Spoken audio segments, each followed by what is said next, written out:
बहन की शादी को 6 साल हो गए हैं। मैं कभी उसके घर नहीं गया।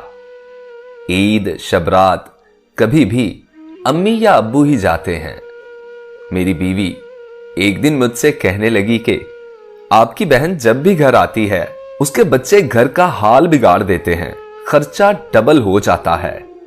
और तुम्हारी माँ हमसे छुपकर कभी उसे साबुन की पेटी देती है और चावल भी दे देती है।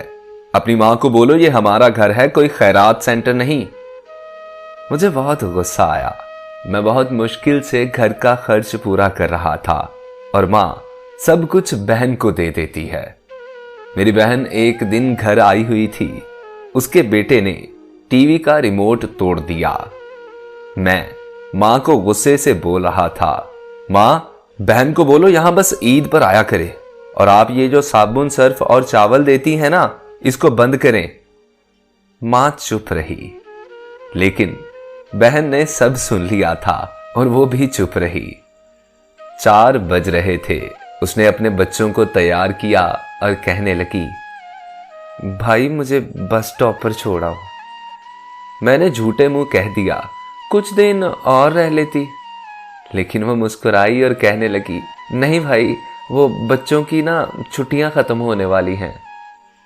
फिर जब हम दोनों भाइयों में जमीन का बंटवारा हो रहा था तो मैंने साफ इनकार किया कि मैं अपनी जमीन में से बहन को हिस्सा नहीं दूंगा। बहन मेरे सामने बिल्कुल खामोश बैठी थी। सब सुनती रही, कुछ ना बोली। मां ने कहा, बेटा बेटी का भी हक बनता है। मैंने गाली देकर कहा, कुछ भी हो जाए मैं हिस्सा नहीं दूंगा। मेरी बीवी भी बहन को बुरा भला कहने लगी, लेकिन मेरी बहन खामोश रही।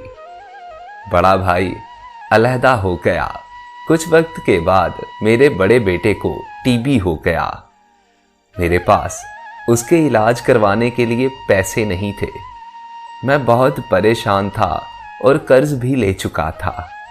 मैं गुमसुम सोचों में डूबा एक कमरे में अकेला बैठा था और शायद रो भी रहा था।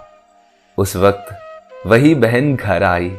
मैंने गुस्से से बोला, अब ये मनहूस आ गई। फिर मैंने बीवी से बोला कि बहन के लिए कुछ बना दो, आ गई है ये। मेरी बीवी कहने लगी, कोई जरूरत नहीं गोश्त या कुछ और बनाने की। फिर 1 घंटा बाद मेरी बहन मेरे पास आई और बोली, भाई परेशान हो? बहन ने मेरे सर पर हाथ फेरा और कहने लगी, बड़ी बहन हूं तुम्हारी, गोदी में खिलाया मैंने तुम्हें, देखो अब इतने बड़े हो गए हो कि मुझसे भी बड़े लगते हो। फिर मेरे करीब हुई, अपने परस से सोने के कंगन निकाले और मेरे हाथ पर रख दिए। फिर आहिस्ता से कान में बोली, पागल तू ऐਵੇਂ परेशान होता है।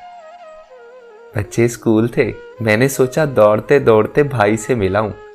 ये कंगन बेच, अपना खर्चा कर और बेटे का इलाज करवा। कमलिया टेंशन न लिया कर, शक्ल तो देख क्या हालत बना ली है। मैं खामोश था, बहन की तरफ देखे जा रहा था। वो आहिस्ता से बोली, किसी को बताना ना कंगन के बारे में, तुम्हें मेरी कसम है। मेरे सर पर उसने बोसा दिया और 1000 रुपये मुझे दिए। शायद ये उसकी जमा पूंजी थी। वो 1000 रुपये का नोट मेरी जेब में डाल के बोली, बच्चों को गोश्त ला देना और परेशान ना हुआ कर ऐसे मेरे होते हुए। वो जल्दी जाने लगी। मैंने उसके पैरों की तरफ देखा। टूटी हुई जूती पहनी थी उसने और फटा पुराना सा दुपट्टा ओढ़ा था। वो जब भी आती थी उसके सर पर वही पुराना दुपट्टा होता था। कुर्बान जाऊं बहन की इस मोहब्बत पे। हम भाई कितने मतलब परस्त होते हैं ना। और बहनें भाइयों का जरा सा दुख नहीं बर्दाश्त कर पाती। हाथ में कंगन पकड़े जोर जोर से रो रहा था।